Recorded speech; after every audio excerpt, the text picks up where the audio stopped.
Hello, नमस्ते. कसे आहात सगळे? छान ना? मी पण मस्त आहे.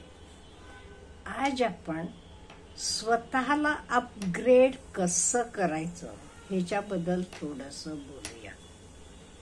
एक लक्षात ठेवा, आपले अपग्रेड होण्यासाठी किंवा आपले उन्नतीसाठी दुसरं कोणी आपल्याला मदत करायला येत नाही.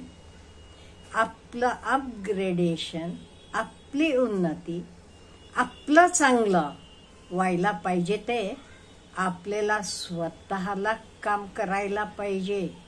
दुसरं कोणी येणार नाही हे लक्षात ठेवा. आपली प्रगती साधायची ते आपल्याला स्वतःची प्रगती साधायला पाहिजे. दुसऱ्यावर बिलकुल अवलंबून राहू नका. त्यामुळे पहिलं काय करायचं? First thing is take the responsibility on yourself. जबाबदारी स्वतःवर घ्या. कधी असं विचार करू नका, हो अमुक येईल, माझं चांगलं करेल, तो मला मदत करेल, हा मला करेल, असं नाही. प्रत्येक जण स्वतःचाच विचार करत असतो. त्यामुळे तुम्हाला चांगलं व्हायचं असलं, तुम्हाला तुमची स्वतःची प्रगती करायची असली की तुम्हाला स्वतःला जबाबदारी घेऊन करायला पाहिजे. दुसरेवर जबाबदारी टाकून होणार नाही. आणि second point is know yourself well. तुमचं तुम्हाला नीट पैकी जाणून घ्या. नाही ते काय होतं माहितीये का, आपण जगातले सगळे बदल जाणतो पण आपल्याला स्वतःचं ज्ञान नसते. स्वतःला काय येते, स्वतःला काय येत नाही हे आपल्याला माहीत नसते. त्यामुळे स्वतःला जाणून घ्या. तुमचे प्लस पॉइंट्स काय आहेत, तुमचे मायनस पॉइंट्स काय आहेत, तुम्हाला कुठलं काम करायला आवडेल, तुम्हाला कसं काम करायला आवडेल, हे सगळं स्वतःचं स्वतः खूप व्यवस्थितपणे जाणून घ्या. ह्याच्याशिवाय खूप महत्वाचं आहे, आपल्याला माहीत पाहिजे काय बरोबर आहे, काय चूक आहे. सपोज कॉलेजला जायचे वेळेला कॉलेज बुडवून मित्रांना बोलावलं, चल आपण पब मध्ये जाऊ, मजा करू. हे बरोबर आहे का चूक आहे हे आपल्याला कळायला पाहिजे. नाही, दिस इज रॉंग. मग तुम्हाला नो म्हणायचं सामर्थ्य असायला पाहिजे. हे फक्त विद्यार्थ्यांनाच असं म्हणत नाही मी, कुठल्याही वयातले कुठल्याही लोकांना कधी यस म्हणायचं आणि कधी नो म्हणायचं हे कळायला पाहिजे. राईट आणि रॉंग कळायला पाहिजे.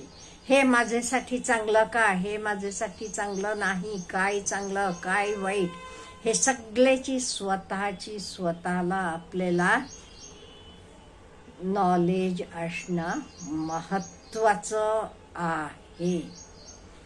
आणि ह्याचे शिवाय खूप महत्वाचा, प्रत्येकाला आयुष्यभर आपण विद्यार्थी म्हणून राहायला पाहिजे. म्हणजे कीप ऑन लर्निंग. नवीन नवीन गोष्टी शिकत चला. काळ बदलतो तशा खूप गोष्टी बदलतात. नाही ते नुसतं आमच्या वेळी असं नव्हतं, आमच्या वेळी नव्हतं म्हणून मला येत नाही, बिलकुल बोलू नका. शिकून घ्या ना नवीन गोष्टी. काय जरा वेळ लागेल आपल्याला, पण येणार आहे हे नक्की. येत नाही असं नाहीये. त्यामुळे नवीन नवीन गोष्टी शिका, पुस्तकं वाचा, ऑनलाईन शिका, ऑफलाईन शिका, ट्रेनिंगला जावा, काही हरकत नाहीये. नवीन नवीन शिकत जावा आणि कायम धैर्यवान बनून राहा.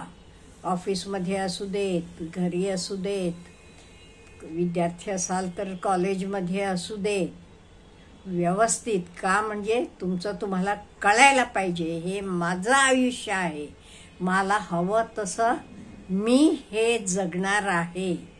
दुसरा सांगतो म्हणून मी तसा बिलकुल फॉलोअप करणार नाही. त्यामुळे माझं आयुष्य कसं मला जगायचं आहे हे मला माहीत आहे. त्यामुळे तुमचे मनाप्रमाणे योग्य त्या तऱ्हेनं पुढे जावा आणि आयुष्यात कायम एक काहीतरी गोल, ध्येय, एम ठेवा. आणि हे एम साधायला कधी शॉर्टकट्सचे वापर करू नका. Shortcuts are always dangerous. आणि आयुष्यात कधीच शॉर्टकट नसते हो, एक लक्षात घ्या. मी वयाच्या अनुभवानं सांगते तुम्हाला, बिलकुल शॉर्टकट नसते. शॉर्टकटनं गेलेले लोक एदाला जरासं पुढे जातील, पण तुम्ही व्यवस्थित अगदी हे ना गेलात का नाही, तुम्ही पुढे जाणार. सपोज कॉपी करून एखादा विद्यार्थ्याला एखादा परीक्षेत जास्त मार्क मिळतील, पण उद्या काही जॉबसाठी तुम्हाला माहित आहे कितीतरी एक्झाम्स असतात, प्रिलिम्स असतात, मेन्स असतात, मग इंटरव्ह्यूज असते. अशा वेळी त्यांना तिथे काही येणार नाही. का? म्हणजे ते मन लावून अभ्यास केलेलाच नाहीये. त्यामुळे नो शॉर्टकट्स. शॉर्टकट्सचे बिलकुल मागे पडू नका. व्यवस्थित मन लावून जे काही करतात ते करा. आणि शक्यतो फायनान्शियली इंडिपेंडेंट व्हायला शिका. सपोज तुमचं जे काही तुम्ही शिकता, तर अगदी थोडा वेळ आहे, ते बाकी वेळेला तुम्ही पार्ट टाइम जॉब म्हणा, पार्ट टाइम काही करू शकता. त्यामुळे असं काही करून ॲटलिस्ट सेल्फ तुम्ही फायनान्शियली इंडिपेंडेंट व्हायचं लवकरात लवकर प्रयत्न करा. आणि keep on loving people, keep on respecting people. आणि लोकांशी वागताना अगदी व्यवस्थित, अगदी प्रेमानं वागत जावा. आणि मेन इम्पॉर्टंट म्हणजे learn to change your perspective. म्हणजे हे असंच पाहिजे, हे नाही, हे असं, हे करू नका. आपले विचार सुद्धा बदलतात. आणि हे विचारांबरोबर आपण पॉझिटिव्ह राहायला शिकूया. तुम्हाला मी एक गोष्ट सांगते. गोष्ट म्हणजे खरी घडलेली गोष्ट आहे. एका माणसानं स्वतःसाठी छानपैकी मस्त घर बांधला होता, अगदी सुंदर घर. अगदी तो दुसऱ्या दिवशी तिथे राहायला जाणार होता कुटुंबासकट. पण आदल्या दिवशी खूप मोठा पाऊस वगैरे झाला आणि तर घर पडलं, कोलमडलं.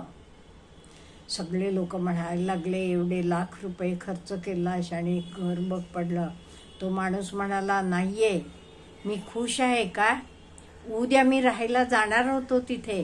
मी राहायला गेल्यावर असं घडलं असतं तर मी, माझं कुटुंब सगळेच गेलो असतो.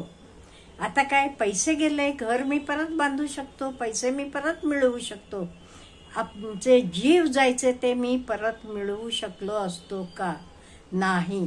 त्यामुळे प्रत्येक गोष्टीत, प्रत्येक विषयात तुम्ही पॉझिटिव्हली विचार करायला शिका. पॉझिटिव्हली आपण विचार केला का नाही, आपलं थिंकिंग खूप ऑप्टिमिस्टिक बनते. आणि कायम सेल्फ मोटिवेटेड होऊन राहा. तुम्हाला मोटिवेशन सारखं बाहेरनं देणारा मिळणार नाही. त्यामुळे ह्याच्यासाठी आपण स्वतः मोटिवेटेड राहायला पाहिजे. स्वतः मोटिवेटेड असलो का नाही, आपण कायम आशावादी असतो, ऑप्टिमिस्टिक असतो. आणि ह्या आपला आशावाद, ऑप्टिमिझम, ह्याच्यामुळे आपण कॉन्फिडेंट पण बनतो.